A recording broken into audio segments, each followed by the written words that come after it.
Bonjour Michel de Pixapicture. Alors, comment rendre sensuel un poivron ou une feuille de chou? C'est l'exploit qu'a réussi à faire le photographe dont je vais vous parler aujourd'hui. A tout de suite.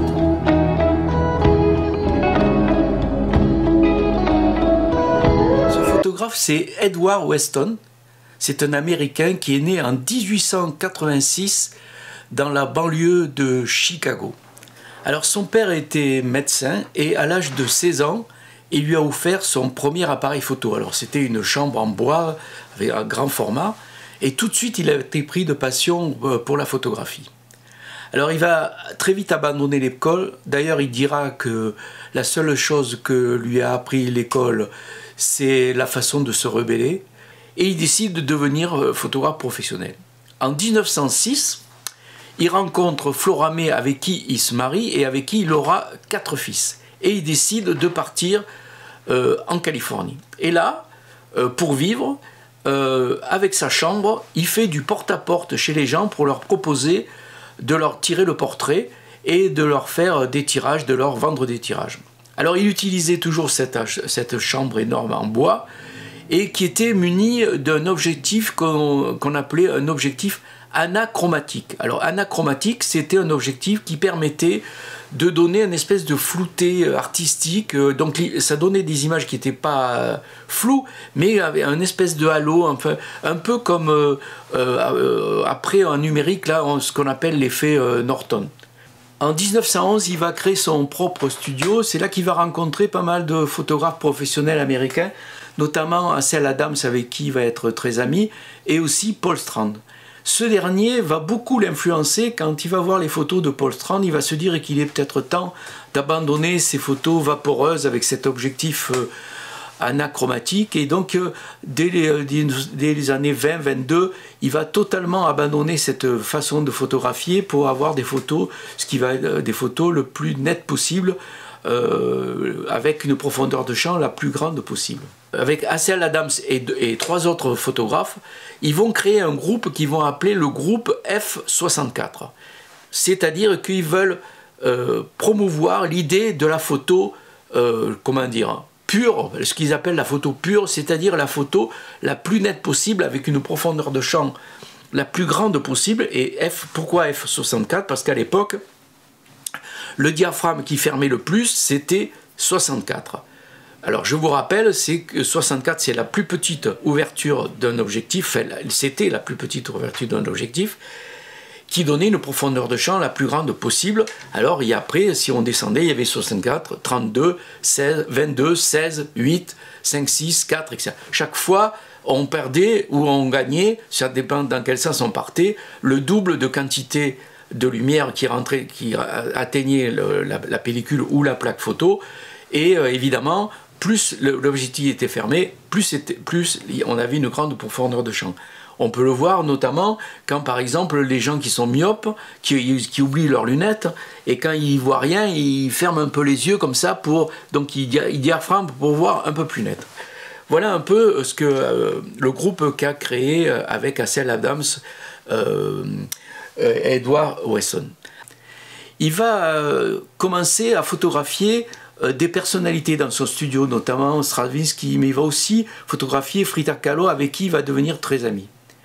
Dans les années 27-30, il va faire beaucoup de nus, des nus toujours à l'extérieur, et puis il va se lancer dans des photos un peu de gros plans, et notamment des photos de coquillages et des photos de légumes.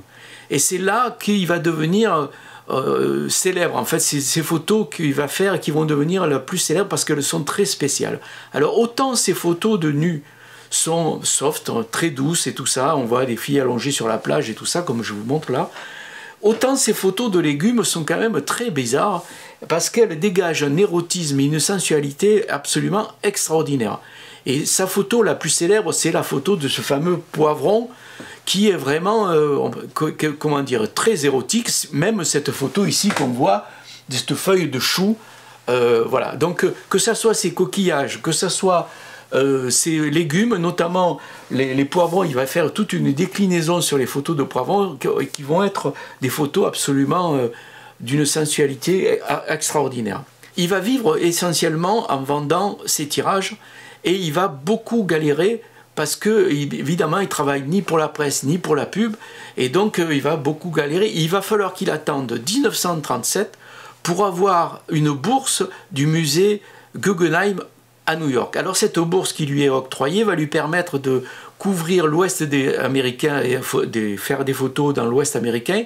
Il va parcourir 40 000 km, il va fournir un nombre incalculable de photos. Pour faire ce travail, il va partir avec une assistante. Il va tomber amoureux d'elle et du coup, il va l'épouser et divorcer de sa première femme. Voilà un peu... Alors il va continuer à faire évidemment beaucoup de photos, il va devenir de plus en plus célèbre. Alors c'est vrai que ces photos de légumes et de coquillages vont le rendre très célèbre, au point qu'en 1947, 46, il va y avoir une rétrospective de son travail au musée d'art moderne de New York. Il va continuer, mais alors il va lui arriver quelque chose d'assez très désagréable, c'est qu'il va commencer à sentir déjà dans les années 45, 46, 46, 47 une gêne et malheureusement en 1948 on va lui diagnostiquer la maladie de Parkinson qui va beaucoup l'handicaper et du coup il va de moins en moins sortir pour faire des photos et il va passer son temps avec ses fils à classer ses négatifs, à organiser, répertorier tout son travail, faire des tirages avec son fils et ses fils. Et voilà. Et il va malgré tout quand même continuer un peu la photo. Et il va même se mettre à la couleur, ce qui est quand même extraordinaire quand on voit son travail. On voit toujours des photos en noir et blanc d'Edward Weston, mais il a fait aussi des couleurs, notamment il a fait des photos avec des hectachromes. Il va aller photographier dans les années 50, 55 je crois, la vallée de la mort en couleur. Alors j'ai pas trouvé des photos de cette période, j'ai cherché sur internet, j'en ai pas trouvé. Des photos couleur d'Edward Weston, j'ai pas trouvé. Bon, elles doivent exister hein, évidemment. Et alors, ce qu'il y a, c'est que sa maladie va progresser énormément au point qu'il va mourir en 1958 de cette maladie. Chez lui, il va mourir chez lui de cette maladie. Alors, ses fils vont prendre le relais. De ces 4 fils, il y en a un qui va devenir un grand photographe professionnel aussi, pareil, dans la lignée de son père. Il s'appelle Cole Weston. Alors d'ailleurs, je vous montre une photo de Edward Weston fait par son fils Cole Weston. Voilà. Donc, et alors ce qui est étonnant, c'est que lui-même, Cole Weston, va initier son fils à la photo et c'est donc le petit-fils d'Edward Weston qui va continuer à faire des photos et qui continue à faire des photos. Voilà. Donc je vous montre la photo du fils et du petit-fils d'Edward Weston. Alors, si vous voulez voir le travail d'Edward Weston en livre, il y a pas mal de livres qui sont sortis. Moi j'en ai un, hein, c'est ce livre aux éditions de Taschen. Alors il est extraordinaire parce que d'abord il couvre toute la période, pas les photos couleurs évidemment, toute la période du début des photos avec cet fameux objectif anachromatique jusqu'à sa mort hein, en fait. Et ce qui est bien, c'est qu'il est multilingue, c'est-à-dire qu'il y a un texte allemand, il y a un texte anglais et un texte français. Et alors évidemment, on voit toutes les photos magnifiques, toutes les photos les plus célèbres de Edward Weston. Voilà, alors déjà, vous voyez, on commence à voir les photos, les premières photos, un peu floues. Voilà. Des photos floues comme ça. Alors après, il a commencé à faire des photos, là, ça devient plus net. Hein, voilà. Cette photo est assez connue. Hein, voilà. Il a fait des paysages, évidemment. Alors, il y a aussi toutes les photos, évidemment, de coquillages. Alors, vous voyez, là, il y a les textes. Voilà, alors, je tombe sur la fameuse photo la plus célèbre d'Edward Weston, hein, cette fameux poivron qu'il a décliné, vous voyez. Alors, c'est quand même très bizarre. Hein, voilà, moi, je trouve que c'est des photos très érotiques, beaucoup plus érotiques que ces nus. Donc, vous voyez, là, il a fait aussi pas mal de légumes, des coquillages, etc., des champignons. Voilà. Alors, il a fait aussi des photos un peu, des natures mortes, un peu comme ça. Vous voyez, c'est super. Des paysages. Voilà. Et alors là, les photos de nus, ça, c'est aussi un de ces nus les plus célèbres. Hein. Vous voyez, c'est assez soft. Hein. Voilà. Vous voyez, voilà les photos de nus qu'il faisait. Voilà. Des portraits de personnalités, etc. Ça aussi, c'est une photo assez célèbre, bien connue, un nu qui flotte, bien connu de Edward Weston. Voilà.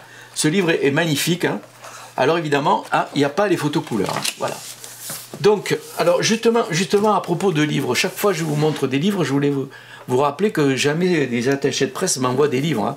Tous les livres que je vous montre, c'est les livres de ma bibliothèque que j'ai achetés plein pot, hein, un peu comme tout le monde. Hein. Donc voilà, mais c'est vrai que ça fait très longtemps que j'achète des bouquins photos, je trouve ça tellement intéressant.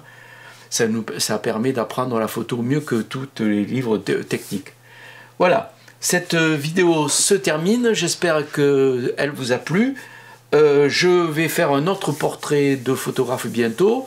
Je ferai Paul Strand, mais pas tout de suite. Hein. Je vais attendre, j'essaie de faire quelqu'un de peut-être plus jeune, hein, vivant, hein, une femme peut-être. Hein.